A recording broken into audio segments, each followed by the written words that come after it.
Fala pessoal, eu sou Juliana Dias, Victor Lima. nós somos psicólogos e somos um casal e esse é o nosso canal Psi em Dobro.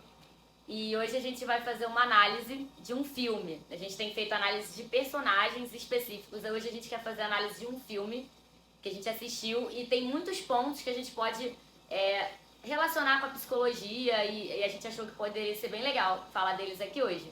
Você quer começar? E um ponto legal, pessoal, só para complementar o que a Ju está falando aqui, o filme ele é baseado em fatos reais. Então toda a história que a gente vai narrar aqui, ou parte da história para não ter muito spoiler para vocês, vem de um médico, mais especificamente de um neurocirurgião norte-americano, Benjamin Carson. E o filme que a gente vai estar falando é Mãos Talentosas, a história de Ben Carson. O Ben, ele foi um filho criado na cidade de Detroit, junto com seu irmão e sua mãe. Pai, a mãe se separou do pai logo ao descobrir que ele vendia drogas, traficava drogas escondido, tinha uma família escondida, e eles logo foram se apartando do pai e viveram então separados. Eles tinham algumas dificuldades financeiras pelo fato da mãe ela não ter ali concluído seus estudos e criou ali na raça e na coragem os seus dois filhos. Eu queria falar sobre isso, inclusive. Essa parte da mãe me chamou muita atenção, porque é uma mulher que mal sabia ler, né? Não tinha muito conhecimento, e mesmo assim ela sempre incentivou os filhos, orientou, sempre muito atenciosa ali, trabalhava, dava tudo de si para cuidar dos filhos, dar o melhor. E eu queria falar, fiz uma colinha aqui, sobre as necessidades emocionais. Existem 6 necessidades emocionais básicas que toda criança precisa ter, precisa que seja suprida, né, pelos pais ou cuidadores na infância. E você vê muito claro, assim, no filme, que a mãe deles, tem ele e o irmão mais velho, a mãe sempre supre essas necessidades emocionais e sem ter conhecimento, porque ela mal sabia ler, como eu disse. Então, assim, essas necessidades, vou falar pra vocês, ambiente seguro, conexão emocional, autonomia, boa autoestima, liberdade de expressão e limite.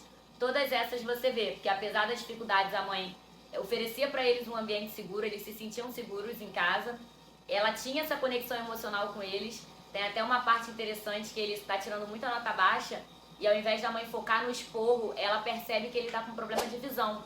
Por isso que ele tirou nota baixa, ele não está enxergando. E ela percebe isso por essa conexão que ela tem com eles, essa abertura. A autonomia, a mãe sempre incentiva eles a terem autonomia. Boa autoestima, ela tá sempre falando, tem até uma frase que você disse, que eu esqueci agora, que chama atenção no filme, que ela fala... Você pode ser tudo o que os outros são e mais um pouco. E mais. Ela sempre incentiva e estimula isso neles, como se eles não fossem menos que ninguém, né? Liberdade de expressão, eles têm essa liberdade de expressão, eles podem falar, eles podem se expressar, ser autênticos. E limite, que é o que muitos pais acreditam que faz mal à criança, mas na verdade é uma necessidade. E a mãe, ela coloca esses limites, tem até a parte lá que ela começa a trabalhar de faxineira na casa de um senhor que tem muitos livros, e daí ela percebe que os filhos estão vendo televisão, né? O dia todo, a maior parte do dia. E aí ela passa a proibir, coloca limite no tempo de tela e fala pra eles que eles têm que começar a ler. E a partir daí, inclusive, que tudo vai mudando, né? Sim, é a partir dessa conexão que a mãe deles tem, ela vai ser essa faxineira na casa de um professor de uma universidade que a acolhe muito bem. E ela pergunta, faz uma pergunta muito interessante se esse professor havia lido todos os livros. E ele diz assim, quase todos. Então, ela percebe que os seus filhos, como a Ju disse agora há pouco, não tinham muito contato com leitura. Eles estavam não muito bem assim na escola, principalmente o Benjamin, que é o personagem mais focado ali no filme. E a partir disso a gente começa a ver uma transformação absurda, até mesmo com os programas de televisão. Eles viam muitas séries de comédia, depois eles passam a ver essas séries de pergunta e resposta, né? de estímulo intelectual, que são muito interessantes a princípio. Né? Até o irmão mais velho do Ben pergunta pro próprio Ben, caramba, como é que eles conseguem ser tão inteligentes assim? Eles se sentiam diferentes, né? Abaixo, eu nunca vou conseguir. Sim, eles se sentiam tão apartados do mundo, de fato, que quando eles viam como que as pessoas podem aguçar a inteligência, eles achavam que isso era algo, uma manifestação sobrenatural, vamos assim dizer. E uma coisa importante também de situar e de colocar aqui, é que eles sempre tiveram como talvez um de seus principais alicerces ali dentro da família a fé. Eles são de uma família religiosa, a princípio protestante, pelo que eu pude entender, e isso nunca saiu Se do referencial distanciou. deles, né? Nunca deixou de ser o referencial deles. E então você vê que em todo momento, toda essa referência religiosa pautada nos valores ali dentro da igreja, nortearam o Ben, o seu irmão e a mãe. Principalmente o Ben, dando um salto aqui temporal rapidamente, depois mostram eles na adolescência, e o Benjamin, no período da adolescência, como praticamente quase todos os adolescentes, se torna uma pessoa um pouco rebelde. Né? E quando ele troca de escola, depois de ele passar por um racismo ali descarado, né? Um caso de racismo com uma professora, que a mãe não gostou da forma como ele foi tratado numa premiação por ele ter sido o melhor aluno em relação a uma Ele, competição na verdade, ele participou de um concurso durante o ano. Isso. Aí, na final desse concurso, ele ganha de um menino que era branco. Isso. E a professora não aceita isso. E aí, no dia da premiação, ela faz um discurso totalmente racista, falando que era para os alunos brancos, que era a maioria da escola, terem vergonha de terem perdido para ele. Porque se ele foi capaz, como é que eles não eram capazes? Como se ele fosse menos, né? Isso. E é daí que a mãe até, inclusive, muda ele de colégio. Muda ele de colégio, ele novamente vai para um ambiente novo, e o ambiente novo tem muito disso de as pessoas testarem quem é essa nova pessoa que está chegando. Tem um grupo de garotos ali também que são negros e começam a tentar desmerecer o Ben, porque ele se veste de uma maneira não pouco... um pouco diferenciada dos garotos, fora, né? Dali do recinto ali do colégio. Esses garotos começam a zoá-lo de uma maneira um pouco agressiva e ele revida na zoeira e acaba pertencendo ali ao grupo. Acaba entrando ali pro grupo dos rapazes zoeiros e ele começa a se transformar um pouco.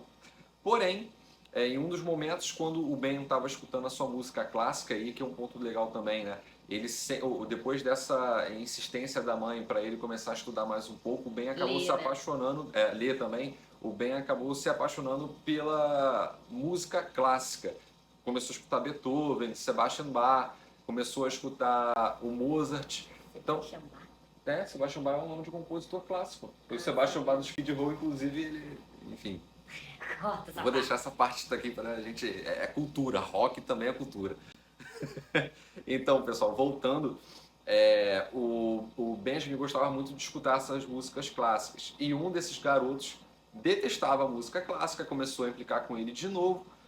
E o Ben parte para a agressividade e quase mata o rapaz com um golpe de canivete. A sorte é que o canivete se quebra e não perfura o garoto.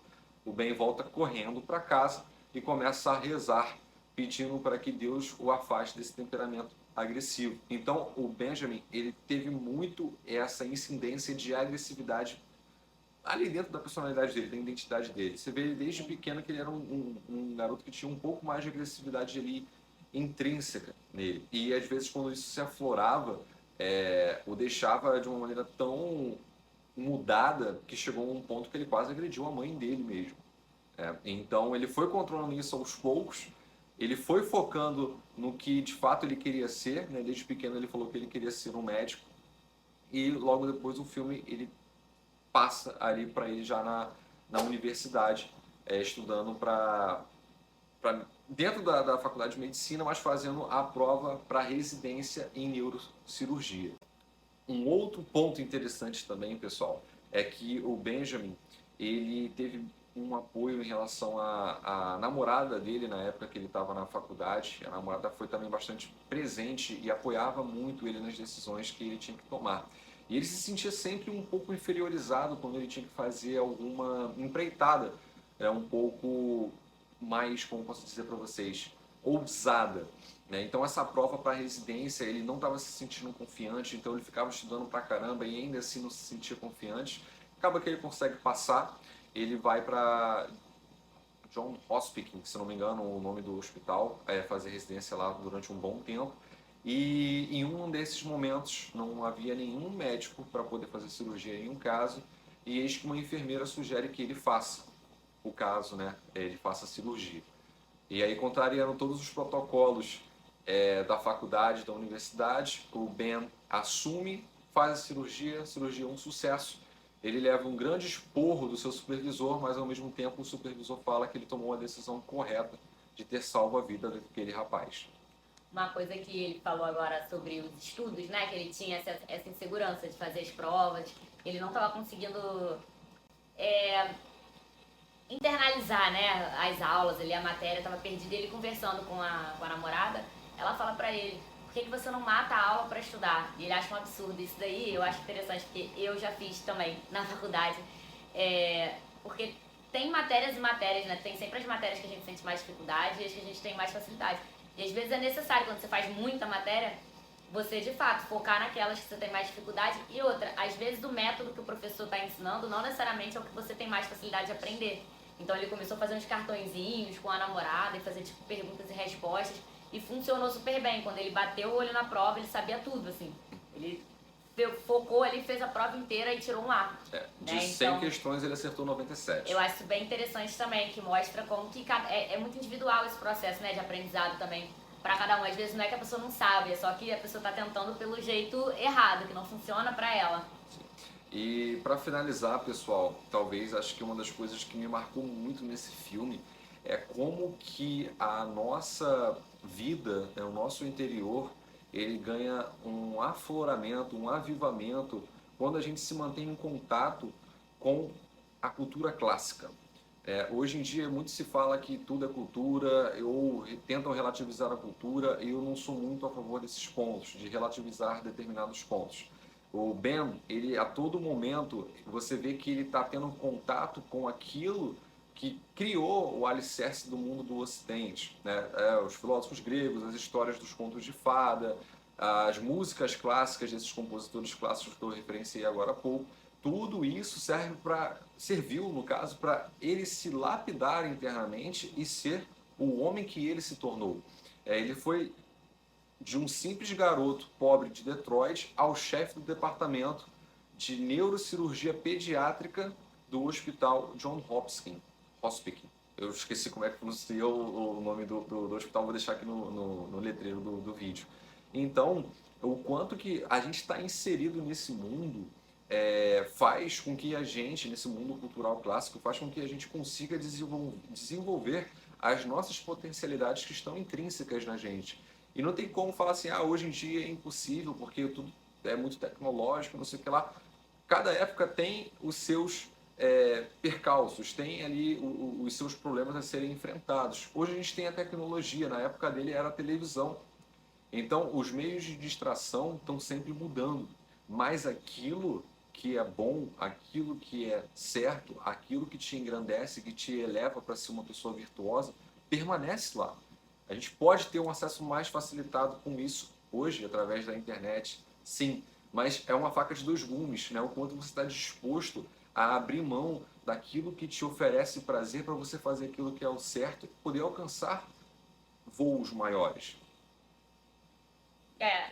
Um ponto também que eu acho legal, né? Ele falou da influência da cultura, né? Claro, todos nós somos influenciados pela cultura, seja pro bem ou seja pro mal, como tudo, né? A gente já estava conversando disso antes de gravar esse vídeo.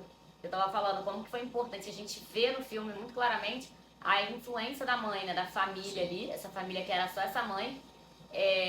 Como que foi importante, porque o filme inteiro, até na vida adulta, ele traz a memória, assim, nos momentos difíceis, as coisas que a mãe falava pra ele, as frases de empoderamento ali que a mãe usava com ele, e o quanto que é importante, e que também é pros dois lados, né, pro bem e pro mal, porque dependendo da influência que você tem, da família que você foi criado, que você estava inserido, você também pode ter uma influência muito negativa.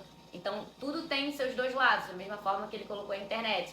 A internet você pode usar ela para coisas muito boas, mas você também pode usar para coisas muito ruins. Aí a gente vai para aquele ponto de que a gente tem as nossas escolhas, né? A mãe dele estava ali dando toda a instrução, toda a orientação, dentro do possível, do limite dela, mas ele teve as escolhas dele. Como na adolescência ele se envolveu com pessoas erradas, né? Meninos mais rebeldes, ele até comprou um canivete, tudo para fazer parte ali do grupo. A adolescência se importa muito com isso, né? Ser aceito num grupo. Mas quando ele foi violento com a mãe, depois quase deu uma facada no menino, numa briga, caiu uma ficha pra ele. E isso não foi a mãe falando, não foi ninguém, foi ele com ele mesmo. Com a consciência, com os valores, com a forma com que ele foi criado, caiu essa ficha. E ele, por ele mesmo, decidiu, não, eu não posso mais ser assim, eu tenho que mudar isso, eu tenho que controlar esse meu jeito. Então, assim, tem todas as influências, mas também, no final de tudo, tem a própria escolha dele, né? O próprio posicionamento, a ação ali intencional pro que ele queria, pro que ele julgava ser o certo. Pessoal, e a grande reflexão do filme é essa: para onde as suas escolhas têm te levado? Elas têm te aproximado de algo relevante que tem feito bem não somente para você, mas para todo o coletivo, ou tem te afastado desses benefícios? Talvez essa tenha sido a grande inspiração do filme, do Ben, da história do Ben Carson, para mim, e para Ju também. A gente aprendeu muita coisa com esse filme. Já é a terceira vez que eu vejo o filme, de tão bom que eu gosto dele. E espero que você tenha gostado do que a gente expôs aqui. Eu vou deixar o nosso arroba do Instagram. O meu é o arroba Victor Lima com 2 I's e 2 N's. E o dela é arroba Juliana Psicóloga. Não, arroba Juliana Dias, psicóloga underline. Quase que eu errei, cara. Pode me dar um tapa depois dessa. Deixar. E a gente se vê no próximo vídeo. A gente está tendo um pouquinho de contrapontos aqui, de não estar conseguindo postar toda semana, porque estamos preparando uma coisa muito interessante que em breve também comentaremos aqui para você. Tá bom? Um abraço e até logo.